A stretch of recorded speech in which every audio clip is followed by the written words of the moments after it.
In-kind distributions, where a fund distributes securities rather than cash, are common in venture capital and increasingly relevant in private equity, especially during exits involving public listings or partial liquidity events. While these distributions can be efficient and tax advantaged for LPs, they introduce a range of operational, legal, and reputational considerations for GPs. This article outlines key decision points and practical implications for GPs navigating in-kind share distributions. Timing and triggers. GPs typically consider in-kind distributions when a portfolio company goes public and shares become freely tradable. A partial exit occurs, and the GP wants to avoid selling remaining shares at a discount. LPs express a preference for direct ownership of public securities. The timing of distribution is critical. GPs must weigh market conditions, lockup expirations, and internal fund liquidity needs. Distributing too early may expose LPs to volatility. Too late may raise questions about GP discretion and alignment. Valuation and allocation. Mechanics. Distributing shares fairly across LPs requires precise valuation, often based on closing market price on the distribution date. Pro rata allocation, ensuring each LP receives their share based on capital account balances. Fractional shares, typically rounded down with cash paid in lieu, requiring coordination with fund accounting and custodians.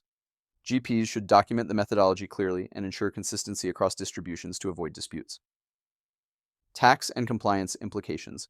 In-kind distributions can be tax efficient, but they're not tax-free. Key considerations include LP tax reporting. LPs may need to recognize gains upon sale, and GPs must provide accurate cost basis and holding period data. Cross-border LPs may face withholding or reporting obligations depending on jurisdiction. Fund-level compliance. GPs must ensure the distribution complies with fund documents, side letters, and regulatory requirements, e.g. ERISA 1940 Act. Consulting fund counsel and tax advisors early is essential.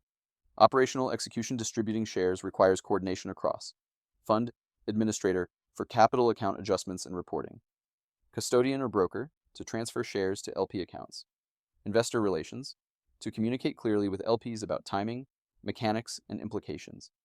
GPs should anticipate operational friction, especially with LPs who lack brokerage accounts or have complex custody arrangements. Reputational and strategic considerations. Distributing in-kind shares sends a signal. It may be interpreted as a vote of confidence in the portfolio company, a desire to return capital efficiently, a way to avoid selling into a weak market. However, it can also raise concerns about GP motivations, especially if distributions coincide with internal carry crystallization or if LPs feel unprepared to manage public securities. GPs should proactively manage messaging and offer support to LPs unfamiliar with in-kind mechanics. Final thoughts. In-kind distributions are more than a technical exercise. They're a strategic decision with lasting implications for LP relationships, fund performance optics, and operational complexity. GPs who approach them thoughtfully, transparently, and with strong execution can turn a potentially confusing event into a moment of trust building and efficiency.